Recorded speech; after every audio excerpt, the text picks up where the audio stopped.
नमस्कार। माननीय supreme court ने मुझे चुनाव प्रचार करने के लिए 21 दिन की मोहलत दी थी। कल 21 दिन पूरे हो रहे हैं। परसों मुझे सरेंडर करना है। परसों वापस मैं तिहाड़ जेल चला जाऊंगा। मुझे नहीं पता ये लोग इस बार कब तक मुझे जेल में रखेंगे, पर मेरे हौसले बुलंद हैं। देश को तानाशाही से बचाने के लिए जेल जा रहा हूं, इसका मुझे फक्र है। इन्होंने मुझे कई तरह से तोड़ने की कोशिश की, झुकाने की कोशिश की, मुझे चुप करने की कोशिश की, लेकिन ये सफल नहीं हुए। जब मैं अभी जेल में था तो इन्होंने कई तरह से मुझे प्रताड़ित किया। इन्होंने मेरी दवाइयां रोक दी। मैं 20 साल से सीरियस डायबिटीज यानी शुगर का मरीज हूं। पिछले 10 साल से मुझे रोज इंसुलिन के इंजेक्शन लगते हैं। रोज मेरे पेट में 4 बार इंजेक्शन लगते हैं। जेल में इन्होंने कई दिन मेरे इंसुलिन के इंजेक्शन बंद कर दिए। मेरी शुगर 300 सवा 300 तक पहुंच गई। इतने दिन तक शुगर इतनी हाई रहे तो किडनी और लिवर खराब हो जाते हैं। पता नहीं ये लोग क्या चाहते थे, इन्होंने ऐसा क्यों किया। जेल में मैं 50 दिन था।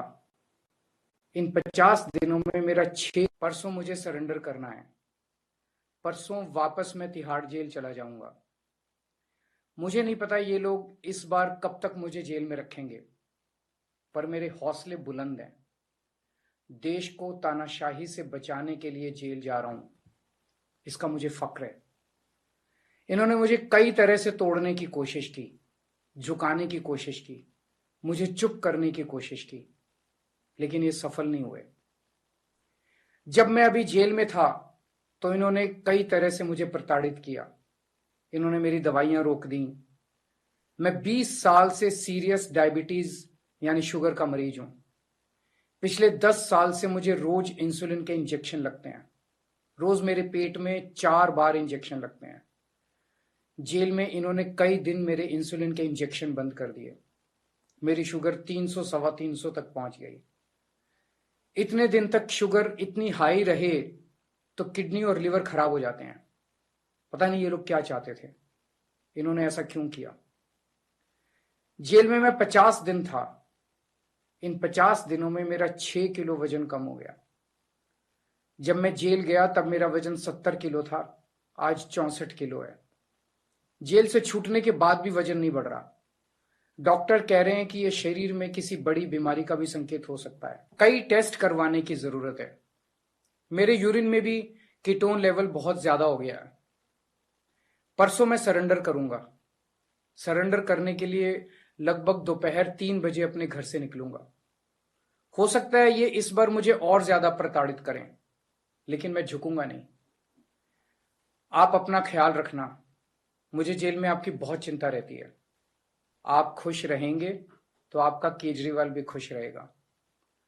मैं बेशक आपके बीच नहीं होऊंगा, लेकिन आप चिंता मत करना, आपके सारे काम चलते रहेंगे। मैं चाहे जहां रहूं, अंदर रहूं बाहर रहूं, दिल्ली के काम नहीं रुकने दूंगा। आपकी फ्री बिजली, मोहल्ला क्लिनिक, अस्पताल, फ्री दवाइयां, इलाज, महिलाओं के लिए फ्री बस यात्रा, 24 घंटे बिजली और भी सारे काम चलते रहेंगे। और लौट के हर माँ बहन को हर महीने 1,000 रुपए देने की भी शुरुआत करूंगा।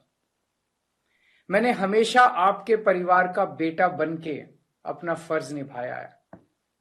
आज मैं अपने परिवार के लिए आपसे कुछ मांगना चाहता हूं। मेरे माता पिता बहुत बुजुर्ग हैं। मेरी माँ बहुत बीमार रहती हैं। मुझे जेल में उनकी बहुत चिंता रहती है।